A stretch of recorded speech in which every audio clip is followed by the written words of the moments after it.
That's ultimately what I want for my kids. What's at stake with you being involved and present and being a great listener and taking your kids on little mini adventures so that they know that you're their hero and they're a hero of their own? Are they going to be the main character in their own story, or are they just going to be along for the ride? What's the legacy that you want to write for your kids as they grow up, and then the patterning that goes to their grandkids, to your grandkids and on down the line? Man, we got some big stuff to talk about today. Tom, I'm so glad you're here. Thank you for making time and space. This is a big subject for me. It's a hard subject for me and an important subject. So it's big, difficult, and important. So that means we got to go fast and furious at this. I think leadership is under siege, just thematically. We think of leadership very differently nowadays than we did 10 years ago, and it's a constantly evolving thing. But I want to hear from you. Take away the dad and just let's talk leadership for a moment. What's it mean to lead? How do you think of leadership? It starts with your ability to lead yourself. And men, I'm just going to speak specifically about men because that's the world that I'm living in. Men who are able to lead themselves well gain more authority to lead others. And it doesn't matter if you're a freshman football player. If you show up and you're showing up on time, you're lifting the weights, you're learning the playbook, you're doing what you need to do to be successful in the classroom, like all of a sudden you're doing the things you need to do without being told, and you have discipline. And now somebody is going to say, like, okay, I respect that person. There's somebody I want to be like that. Let me pay attention to what they're doing and how they're operating. And all of a sudden they become a leader without even having to say anything. And so I think where it starts, there's a lot to it, but to anybody who wants to be a great leader, I think it just starts with being able to lead yourself well. Yeah. Okay. Let's dig in here even deeper. Let's go into leading yourself. Because I agree with you. You do have to lead yourself, and you use the word in the definition. So we're going to keep on going a layer deeper. What's it mean to lead yourself? And if someone listening is titled as a leader, but they aren't leading themselves, how do we know? What are the telltale signs of someone that isn't leading themselves? There are two things that come up.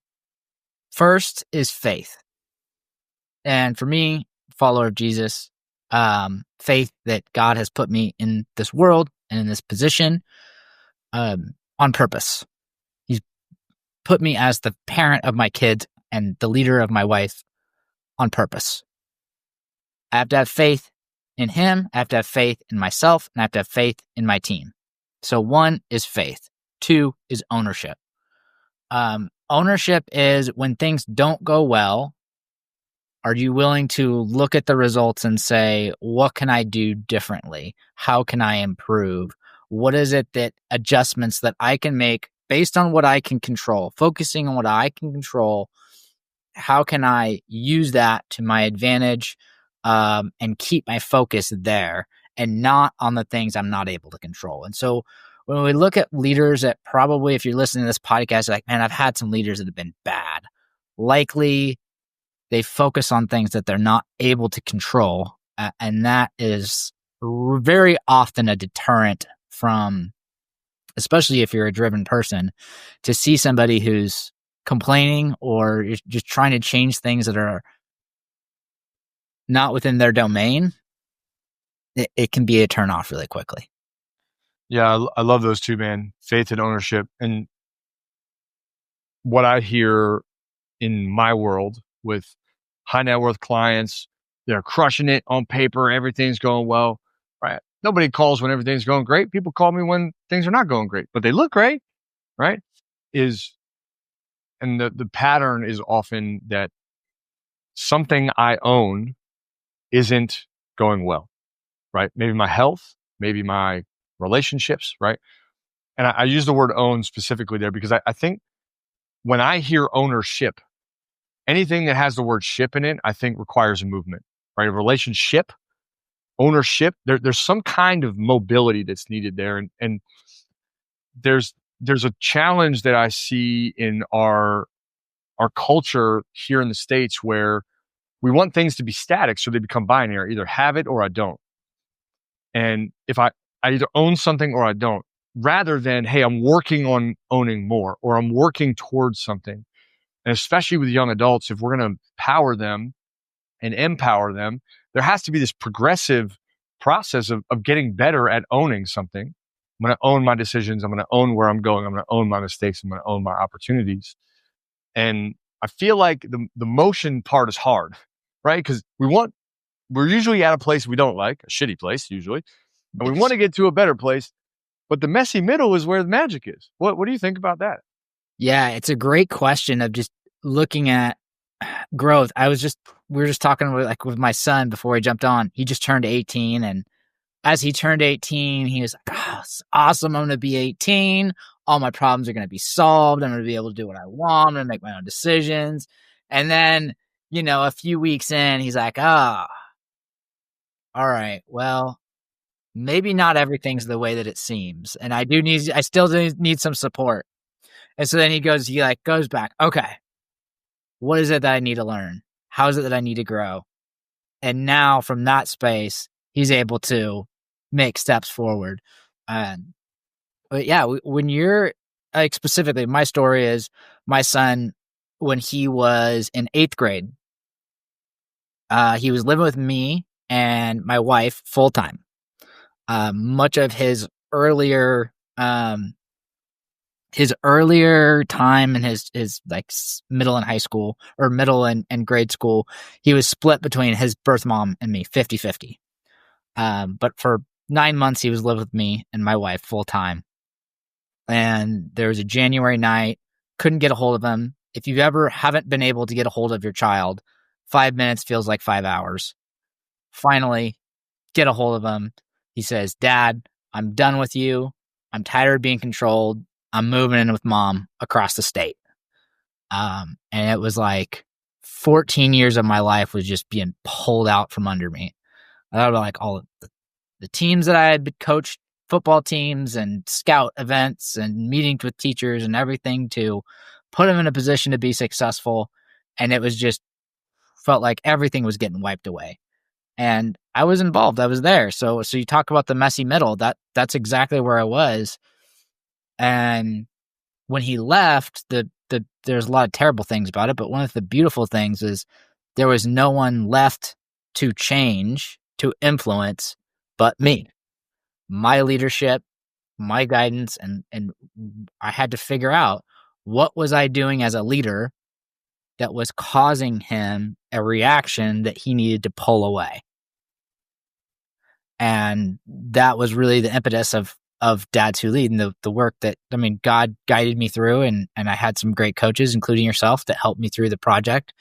Doing the work and looking, all right, truly, what is it that causes people to pull away from leadership when it's not good, or even if it's good for one person, that's not serving somebody else. So when we hit those, we got to make that choice of not poor me, but like, hey, okay, what can I do differently? Maybe it's not effort. Maybe it's a strategy. So I would encourage you guys to check out Tom's book. I'm going to go into it during various parts of this. I've got it in front of me too. I think the way you share this, so you talk about, this is on page 103, the different brands of dads, right? You got sort of the no-show, the irritation, the pushover, the police officer, and you self-acclaim like, hey, I was the police officer. Yeah. And I think the faith piece of this, whether you're religious or not, I'm not super religious at all, maybe more spiritual, but there still is a faith element of like, this can get better. Right. And my journey of fatherhood has been covered in challenge. And what I think got me through, what I know got me through, was a lot of people reminding me that it would get better, because I didn't believe it. And I love hearing that there was this moment where it was bad, and then there was the messy middle, and then it got better. And all of that was prompted on, hey, I've got to get better. Why do you think there's a natural inclination to blame everybody else, to work on everybody else, to like push it out of us? What do you think we're really afraid of? Ooh, that's a good question. So when it's hits the pavement. And I hear this even with moms too, of they feel like, especially with our kids, there's a result that's not good. And they feel like when that, especially if it's for our kids, say your kid's running around and they're like all the other kids are sitting down quietly and your kid's like just running around causing havoc. You're like, oh man, have I messed up as a dad? Have I messed up as a mom, as a parent? And there's this ego of like all this doubt starts to turn in the mind. Oh, maybe this moment that I didn't listen or I could have done better. And so the impetus of like, why is it that we want to push it away? It's to protect the ego, to say like, I've done what I can. And when Charles took off, I had family members that told me like, you're a great dad. Look at all the things you've done. You coached this sports team. You did all these things. So it's the ego of like, hey, I'm a great dad. I'm a great leader. I'm a whatever it is. Insert ego. Therefore, if I'm great, somebody else needs to change for us to move along. I find that I am often afraid of accountability, right? Like, oh shit, I got to do this now. And there's no one necessarily in dad land to hold you accountable, which is why we find coaches and communities that ultimately help us, right? But in dad land, the accountability is in like 10 years. In Emerson's case, he's 3. So it's in like 15, 20 years, right? So there's almost no accountability. And, you know, I struggle with how do I lead that young, right? It can be really challenging at 3 when we're learning like language and some of these things. Yes. And that's the excuse, right? The excuse is not right now. And I think I just really want to hear your take on maybe how important now is and how important Yes. the like leadership feels like it's all the time. But leadership is just in this little tiny choice now versus like Yes. the totality of everything. What's your take Yeah. on that? Well, it brings me back actually, not even to me. It's I had a coach, and I talk about this in one of the last chapters of the book. And my coach in college, he was our mixed martial arts coach, which there aren't a lot of, I don't know, I've never heard of another program that had a college mixed martial arts program. It was kind of under the guise of a grappling club, and we just added striking in. And the director of the program was the electrician at Western Oregon, and he had a family. He had a daughter who I think at the time was probably in grade school, maybe like 5th, 6th grade, somewhere in there. But he spent like a lot of awesome time with us, but he spent a lot of quality time with his kids.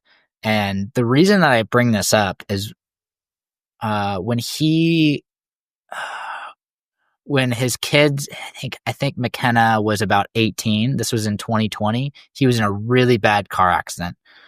He lost both his legs. He lost his ability to talk. He was basically a vegetable.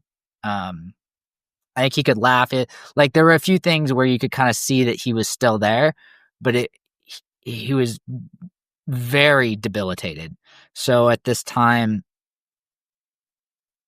this amazing person in these kids' lives, and he had a son as well.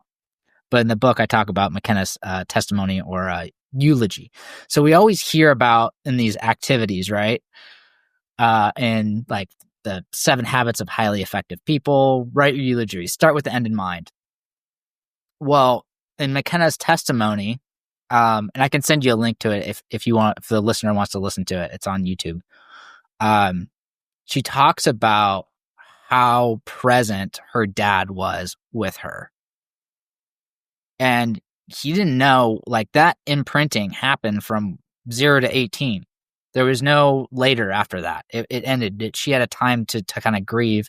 He passed away about in this past January. So it was about, I think, 4 or 5 years that he was he was disabled. But she talked about daddy-daughter dates, learning how to shoot a bow, being there and loving her for who she was and telling her that she was capable of making it happen, even though she didn't see it in herself. And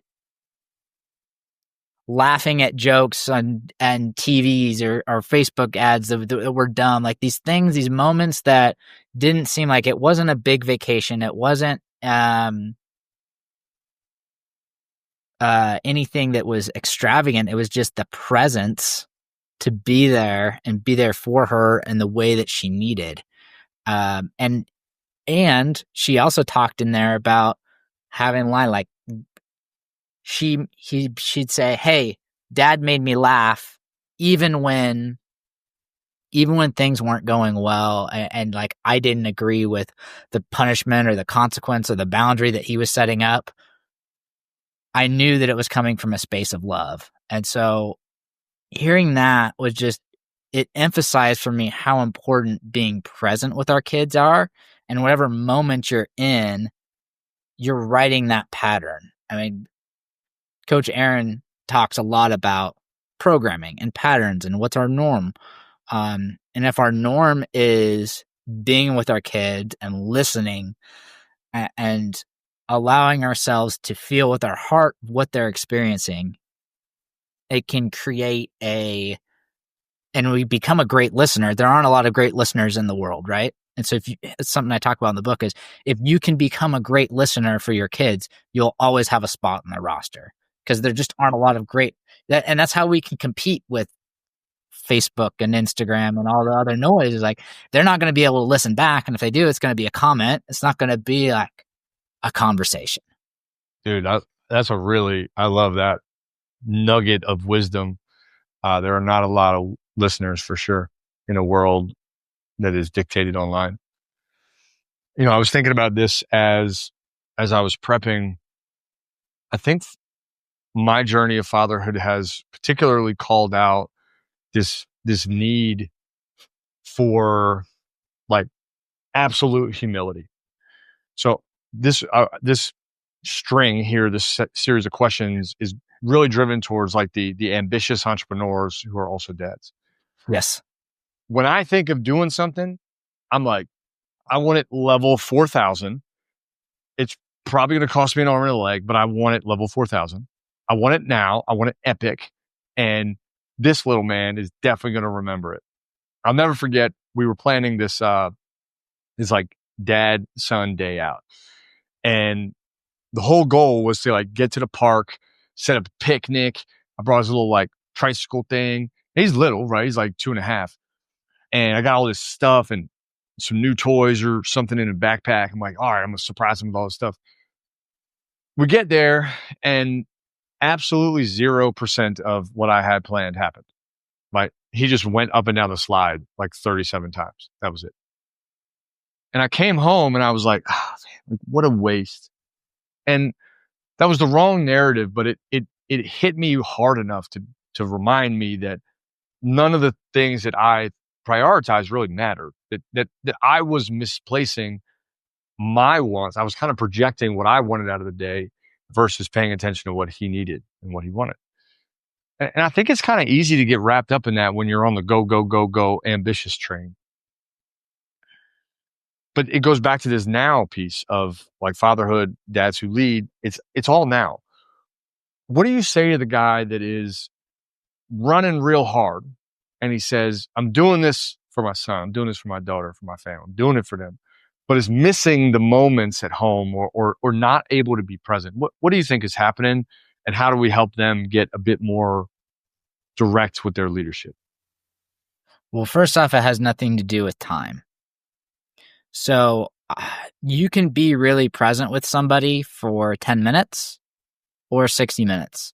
It doesn't, like, time cannot be a factor. We've got to obliterate the idea like, oh, I don't have the time or the bandwidth or whatever it is to take care of my needs with my family. The first thing I would say I would ask a few questions. The first question would be, how is your connection with your young hero? If like, oh, I get along with them great. It's just that we don't have a lot of time or common interest or whatever it is. But when we sit down, things are fine. The other side is like, actually, we don't get along that well. I feel like I like my kids and I love my kids, but when I sit down with them, I don't know. I don't care about what they're into and they don't know what I'm into. We're like two completely very different people. So the next myth, since we're just cutting into this, the next myth that you have to obliterate is I have to be a dad or a friend. I can't be both. And for me, that was really big because the way that our society is set up for our kids, if we don't have the capacity to have a connection with them, we won't get more time with them as they get older. Because when your kid's 10, they have to spend time with you. And then by the time they're 14, they're not going to want to. So, like, all right, I can have a powerful connection and be a leader that sets boundaries. That's the next thing that we've got to be able to do. So, if we have a powerful connection and we're able to spend time, hey, my dog wants. We need to create an environment where we can facilitate an adventure. And an adventure could be walking to the park. An adventure could be playing basketball. An adventure could be going and learning how to shoot a potato cannon. It doesn't matter. But something that you're doing where the task is taken off of like, oh, let's just be two people sitting across from a table and drinking coffee. That's not how kids operate, especially when they're young. They're like, if you go to childcare or elementary school, kids are not sitting like adults across from a table talking to each other. They're on the go. They're moving. So we need to meet them where they're at, going in some type, whatever an adventure looks like for them. I know I just dumped a whole bunch out. Love, dude, love. Yes. Yes. Okay. So I love all of those. And I want to keep this train moving. Let's go. Because the rationalization is often, that I've got to switch gears, just like these myths of, I got to be friend or I've got to be the boundary setter. I think there's another myth of like, if I'm a really good dad, I'm a soft entrepreneur. Or if I'm a hard charging entrepreneur, I'm maybe lacking as a father. And there's a way to merge these things. So how does being a better dad, a dad who leads, make someone a better entrepreneur? I'll tell you this, if you can lead a teenager well, you have to have a lot of strong leadership and principles of understanding of where people are at and where they're trying to go. That is going to, and I taught PE, middle school and high school PE for 7 years. So one thing that's beautiful about teenagers is they will tell you exactly what they think. When we're in a workplace, people will be like, hey, we got this new thing. We're rolling it out. This is what we're going to do. Okay, yep, let's do it. And then they go back and they talk to Karen or whoever, and they're like, oh, we just changed this. Like, why is this? Teenagers will just tell you, like, this is lame. Yeah. I don't like this. Yeah. And so that feedback that we get from it's so authentic, right? And so it gives us an idea. It gives us a pulse. It's like if you're listening to a podcast, or if you're listening to this and you've ever tested audio for a podcast or anything else, the CD, you turn the volume up to see if there's static and there's mistakes. And so my experience is guiding teenagers is like turning the volume up on people's reactions. And so you can see, oh, okay, here are the little errors that I make and that we need to clean up so that my communication and leadership and connection and all those things that I need to do to help people grow are on the right dial. Man. Yeah. So I agree. And I think the pattern in business that we can learn from parenting is the blend between hard boundaries, right? There are lines here. And also, I'm your advocate. I'm your support beam. I'm not going to let you fall or fail. You can try things here, you can risk, you can fail. But also, you got to get shit done. And I love that, man. If you can lead a teenager, you can certainly lead a business. Super true. Dude, I think the best battleground for me to learn leadership was coaching, who knows, thousands of young women on the soccer field, right? Being a Super professional youth soccer emotional. coach. Yeah. Yeah, like a lot of emotions, tensions, cancers of like toxicity and culture. Like, oh my God, I learned it all. And it also taught me a lot about parenthood, right? I learned it from the outside, but I learned it nonetheless by proxy. Yeah. Well, and I'll kind of give you all listening kind of a nugget from the book is one of the shifts that I made when Charles walked out. I realized that he was rebelling against my leadership because he felt like I was pushing him into a box. He was doing tasks and things, whether it was school or chores or whatever, turning his phone in because I was setting these parameters and he had to meet them. Otherwise, there's a consequence, right? That's a box style of leadership where I'm going to force you to do a certain thing. What I shifted to is from box to a sphere. And the sphere is we have a certain capacity as an entrepreneur. You have limitations. You haven't learned the copy skills. You haven't learned the closing skills. You haven't learned the coaching skill. Whatever the skill is limiting us, that's the limiting factor.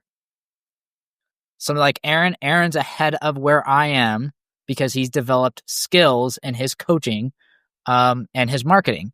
I don't have those skills or resources yet. So what I did as a dad is I said, all right, how can I shift my mindset from what is it that I need from my son to what is it that my son needs to move to the next level? His limitations are here. I use the example of learning to ride his bike to school. So when he was in 5th grade, going into 6th, it was a 4 or 5 mile ride to the school from our house, and there was no bus. I didn't want to drive him to school and back and back and back every day. So, like, hey, let's teach you the signals. Let's teach you the route so that now you can have a new skill set that will expand you. And then circling back to branding as a dad, when after Charles has gone through this summer of me teaching him how to ride a bike, how to do the signals, how to get across town, he's now has a new skill set. He's more capable of being independent, and he's grown as a young man. So when my name pops up on his phone, I am seen as a source of growth rather than a source of restriction. And that's really the crux of the whole book of Dad's Who Leads. Like, how can we be a source of growth for our young hero rather than a source of restriction? And if we have that, we're going to have a bountiful relationship throughout teens and into 20s. Direct correlation to business too, right? We want to be Yes. a source of growth for our business too. Yeah. I just think there's so many lessons in fatherhood that, like, Emerson is by far my best teacher. He teaches me so much all the time, and he's really little, small but mighty, you know. Yes. And one of the things I love about this idea of being the source of growth is that it almost it allows us to recognize that as a dad, we're like funneling from underneath of our young hero. I also love that term, Yes. rather than trying to like be top down, which is like, that's a good leadership model across the board, right? Bottom up, not top down. In an org chart, we tend to build leadership at the top of the triangle. And I love to challenge leaders to think about what the org chart would look like if they were at the bottom and if they were like feeding up and supporting. And one of the challenges I hear and one of the conflicts that comes up often is, you know, I don't know how to support, I don't know how to nurture, I don't know how to grow. And there's this strange rhetoric that I think happens in fatherhood conversations around, like, I got to be the alpha. And alpha has been this very interesting dynamic of like dominant, aggressive, and like maybe charismatic or manipulative, right? Just sort of like, I get what I want, sort of mastery. And then you got beta, which is sort of represented as like soft, gentle putty. And somewhere in the middle of both of those is a healthier version of this where we can be both the boundary and the support beam. Yes. How are you watching this landscape of fatherhood in relation to this whole like alpha beta conversation? Does it fit Yeah. in? Does it just feel like the wrong scale? No, it's super important because alpha and beta, it is in tune with mammals. It's a normal part of us. And so like I think it's got to be accepted and not saying like, hey, we need to stop trying to measure each other up because that's not right. The truth is we've been doing it for hundreds of thousands of years, and it's the natural way of how we operate. What I believe is dangerous is when men surrender their leadership to their wives or their girlfriends and they say like, well, I guess I'm just supposed to just do what my wonderful wife says to do all the time, and um, take the trash out when she says to. Because the truth is, when we go through school, the people who get rewarded and are successful in school are the ones that are best at following. And naturally, following it's important to follow, right? It's an important skill, but that's a more of a beta like skill set. Alpha is a leading skill set. So there's a couple things. One, I believe families are best when the dad is the leader of the home. And my wife will tell you, like, she's telling me, like, well, like, you're the leader of the home. It's important that you are able, like, she was talking about Jesus, and that there's like a rapture and being aware of these things. And so she's saying like, hey, she acknowledges me as the leader. And it's not from a space of like, oh, I'm in charge, I'm the one calling the shots, but it's like, I'm responsible for making sure that everything is running well. She still has a very important role. So there's a home dynamic, but there's also a cultural dynamic. And that is, when your kids go out into the world with you, how are you seen by your friends, your colleagues, the school? And if you're somebody that has presence and articulated and is respected, they're going to see that respect in a different way than just like, I'm your dad, you need to respect me. If I go to jiu-jitsu or Muay Thai and I'm respected by with my son who's 18, and I'm respected by the other martial artists and fighters that are there and the business owner, he's going to see like, oh, okay, I go out in the world, people respect my dad. So those are the two ways that I think it's important to be able to kind of capture this alpha without, it's not something that you force. It's something that you've got to earn strategically and not try to establish a rank because you're pushing it. It's just who you are in the world. Yeah, then you're almost modeling being a bully if you go about it that way. Right. The other day, I took Emerson to the train park, and I remember walking in, and I'm holding his hand, and he wanted to run away. And this kid is a energy bunny, man. He is all over the place, and I love that. And much of my apprehension around big groups or environments like that is like, whoa, something might go wrong. So in my head, there's this space as he's running along of like, is he going to trip? Does he see the bench right there? Does he see the other person? That stroller's coming down the street, like he's definitely going to crash in that stroller, right? My head goes into this defense mode that is hyper aware. I'm super vigilant about everything, and I'm watching him. What if I lose track of him, right? All these thoughts just enter my mind. And as he's running and running and running, I'm trying to get back to a place of, as long as he can see me and I can see him, he needs to learn to explore. But there's this primal like protection that I think has been exacerbated by my circumstances, but nonetheless, it's real, right? I'm mindful of my responsibilities as a leader in some sense to protect him. And I want him to press the boundaries. That's his job. I mean, the kid tests me all the time. So like we're good there at home. But when we're out, I want him to test his own limits as far as heights and speed and fear, things I wrote about in my book back in 2020. And there's a real part of that seems easy on paper, but hard to execute because you're grappling with all these sort of like instinctual fears. How do you help someone Mm, coil back the fear and allow them to like lead and let their kids go and not lose their sense of strength in that? yes. So I really like the question. There's a couple things I'm going to touch on. One is facilitating. So whether I'm doing a retreat or a coaching session or helping my girls. So I have Charles, who's 18, and then I've got a 3 and a 6-year-old daughters. They grow the most when I facilitate. And a facilitate is like, hey, I'm going to leave out a Strider bike and a swing bar and some balls. And then they have these opportunities to just play. And then all of a sudden they start to develop the skills, not because I'm saying, hey, we need to do these tasks, but because I'm facilitating an experience for them to grow. Hey, we're going on a hike. Okay. Oh, there's a rock that I get to climb up. I'm facilitating this experience. I'm not so that they're still the main character in their little world. So facilitating is super important.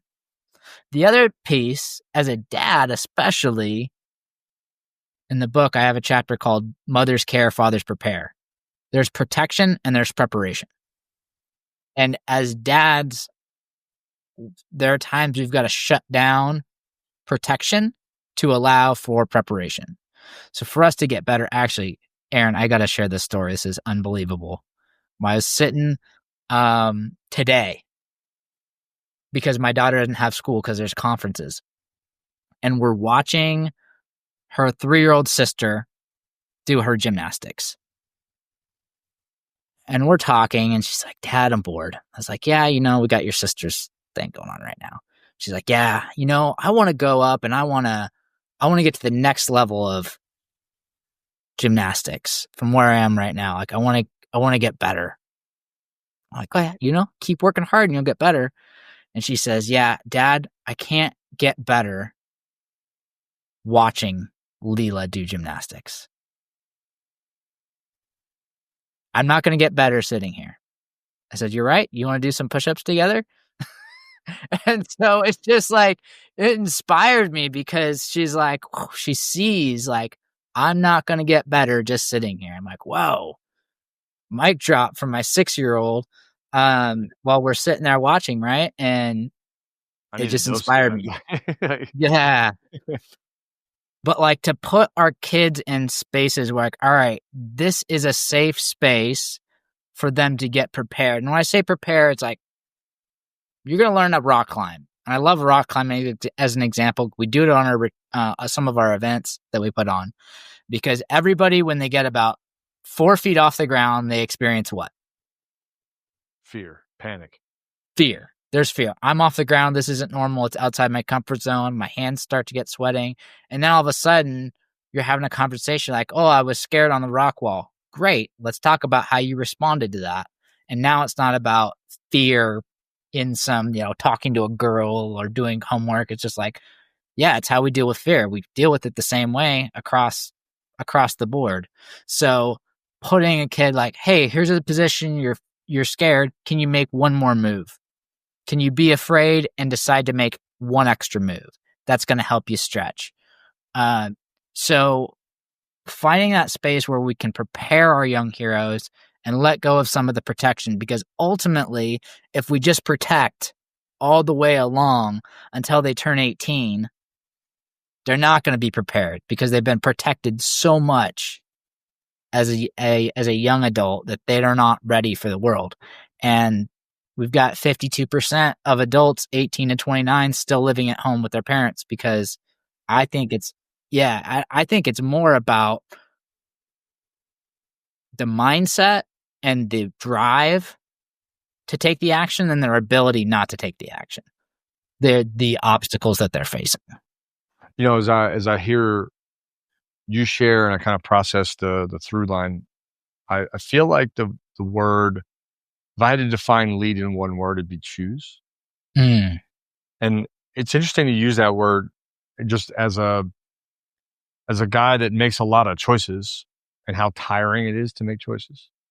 I also think back to your comment about following and how essentially the choice is made for us, right? We're sort of given this blueprint of like, if you just follow what has been done, then you'll be safe, right? You'll be good. You'll have a job. You'll have a career. You do well in school. And then I'm thinking to someone that's got a business, and just to connect this theme to your theme, our world of vision being that when you decide what you want, when you choose what you want, you can then reverse engineer and lead there. But until you have chosen what it is that you want, it's very difficult to get there. And in this idea of fatherhood, one of the primary pieces of my saga that has forged me the most is like I choose to fight to be in my kid's life, like yes. 100%. Like if that's what's necessary to be in his life, then I'm doing that. And what I find fascinating about the word choose is that it seems, even the energy around it feels very passive, but nothing can flow until you do that. And then you can go into, okay, what do I need to do? What do I need to learn? I can work on my skill gap to the point of your book. And I can really build and foster myself. But in both business and in fatherhood, until we choose that this is the kind of dad I'm going to be, this kind of business I'm going to run, this kind of way I'm going to lead my kid, I'm kind of shorthanded, right? I'm relatively shackled. And what I'm feeling as we talk about this, I have a really good picture of the kind of dad I want to be. I've chosen that, right? I've selected Yes. that.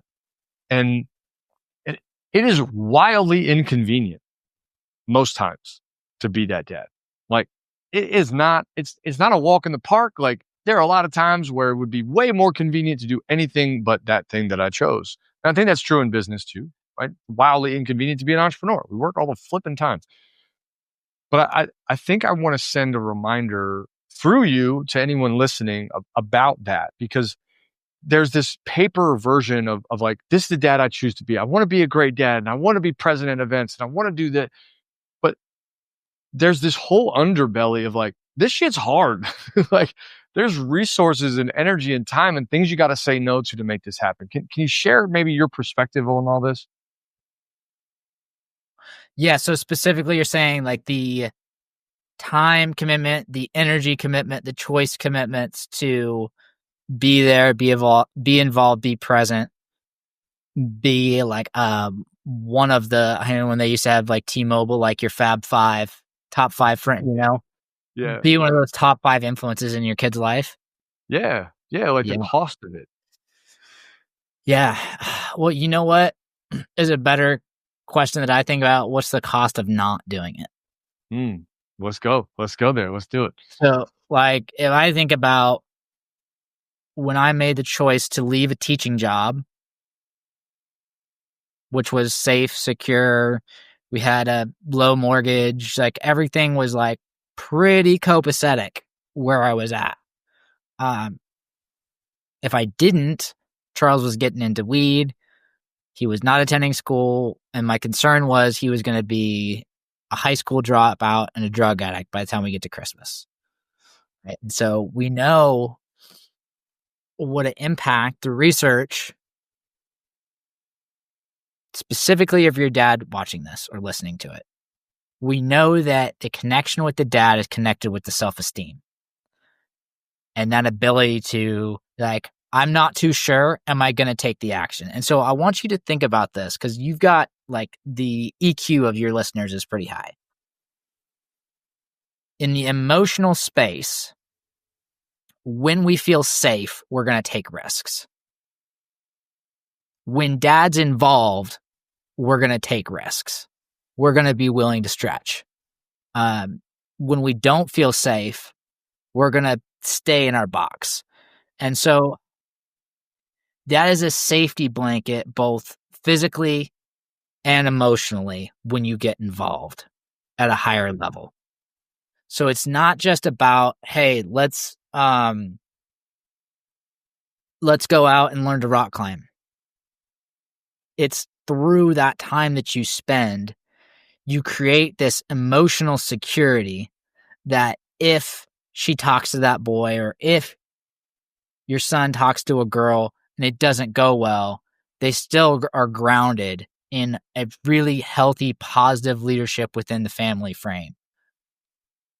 And that is an invaluable asset for these young heroes to be able to say, like, okay, yeah, I'm going to go out. I'm going to do the thing. I'm going to raise my hand. I'm going to apply for the job. I'm going to do whatever it is, because we're so conditioned to be safe and secure and don't hurt anybody's feelings. That all of a sudden, as my son says, NPC, non-playable character, would just become like this, like just like generic character that doesn't have that like willingness to go against the grain and be the main character in their own story. And that's ultimately what I want for my kids. So what's at stake with you being involved and present and being a great listener and taking your kids on little mini adventures so that they know that you're there here, you know, you're their hero and they're a hero of their own. It's, are they going to be the main character in their own story, or are they just going to be along for the ride? And what's the legacy that you want to write for your future, for your kids as they grow up, and then the patterning that goes to their grandkid, to your grandkids and on down the line. Man, I am so glad I asked that question. That was a phenomenal rebuttal. Yeah, what's at stake? There's so many corollaries between this and business too. I think there's a inevitable overlap. I find that it would be difficult to meet a person that is leading at home and not leading elsewhere, right? Like if you're leading there, you're probably leading everywhere else, but the same is not true the other way. That just Right. because you're leading a business does not mean you're leading at home. And, my circumstance isn't normal. I think there are a lot of abnormal, like, it's not a nuclear family at home, right? There's some history that's difficult. There's blended families. There's all kinds of Yes. stuff. And there's opportunity to lead there too. And I want people to leave feeling like leadership is a choice, and that they have resources to help them get better at it. And I think you've written a really good structural roadmap for people to get better at that at home. And then it will translate into everything else, but it starts there. Yes. And that's and the book is not, and I think Aaron could attest to it, it's not like, hey, do these things with your kids, do this stuff. It's a framework to say, like, hey, what are the relationships that you want to have, and what is it going to take to get there? And then you decide, if I want my kids to grow up, and be artistic, that's a really important value. Okay, be artistic yourself and spend time with them doing art. And that's what you can do. And then be at peace. Like, hey, I did what I could. And if my kids are to be artists, I've facilitated that opportunity. But yeah, it's about creating an environment in your home that people love to be in. And then from there, they can become their own. You use the word ship earlier. Ownership. You own your own ship. Yeah. That's what this is about. Okay, you own your own ship as a dad, and then all of a sudden coming behind you. That's the difference between leading. I think the biggest difference between leading a family or teenagers and leading in a business. Like when I was at the U of O and I was a strength intern, everybody's goal was to get the team ready for Saturday night to be able to go on the field and dominate. Totally different as a dad, because instead of leading everybody on the same mission, I'm leading them to do their own mission, to be their own path. And so there's a different dynamic there, but the principles of, like, hey, how can I help you grow? How can I be here? How can I put you in a position where you can grow, but not so much that it's slack and you're getting off track? So every kid is different. I want folks to hear this. I've worked with a lot of parents. I've had parents that have been really disengaged and have been like, my son's amazing. He's disciplined. He has his own job. He does sports. He does 4-H. He does all these things. He's an amazing kid. I don't know how he's my kid. He's just so present and engaged and loving. And then I've had parents that have put everything in and they have a kid that's like a mess. That happens. Just because the result of your son or daughter is a certain way, it doesn't mean you are or are not a certain dad or mom. It's just like that's the current result. Now, how do we stay present and do the best thing we can today? That's the faith component, right? The faith to keep on working and get better and improve, and the ownership piece of, hey, what can I change? Man, to Tom's point, this is a guidebook for you, and it won't tell you what to do today with your choices, but it'll help you frame the choices that you need to make. I mean, everything in this book is here. You've got conversations about tech, about respect, about rebellion. There's a lot of nuggets here. Tom, I know you put a lot of time into this, and it shows, man. It shows. It's really cool to read through this. It's really cool to have you here. Yes. The thing that I'm walking away with is just a gentle reminder to be in that messy middle, but also to show up with the end goal of him being able to own his own ship. I love how you brought that full circle. That was great. Yeah. But if you are a dad responsible for a young hero, I recommend that you pick this up. You can check it out on Amazon. Tom, where else can they find you, and where can they find more about your mission? Yeah, if you go to dadswholead.com, I have a free leadership quiz, and that'll break you into 1-3 of like what your natural leadership style is, so that you can feel like you can be you instead of forcing yourself into a box. And then that'll get you networked into all of our email and free resources, as well as if you're a dad and you have a teenage son that's older, 14 years or older, we are running a promotion coming up for Black Friday for our father-son retreats. We bring about 6 families each event. So I'll give Aaron some information to include in the show notes for that. Please, please, please check this out. Follow along his journey. Where can they find you outside of that? Like, can they follow along the journey on Instagram or anything? Yes. Instagram, it's The Leadership Dad is the handle. And then it's the same on YouTube as well. I'm looking to make a move towards YouTube. We also have a podcast, which is the Dads Who Lead podcast. So stay tuned for episode. If you've got Spotify, you can follow us there. Tom's the right person to pay attention to. If you're a dad, you got to pick up what he's doing. Stay attentive to what he's creating. And I promise you, his resources and this book are ones you're going to want to pick up. If you're not seeing what I'm doing, I'm lifting up his book in exalting praise. I appreciate you tuning in. Thanks for joining us. We hope that you enjoyed the show. Give us a review if you like, but more importantly, pay attention to Tom and what he's doing. And I will see you on the next episode. Thanks, everybody.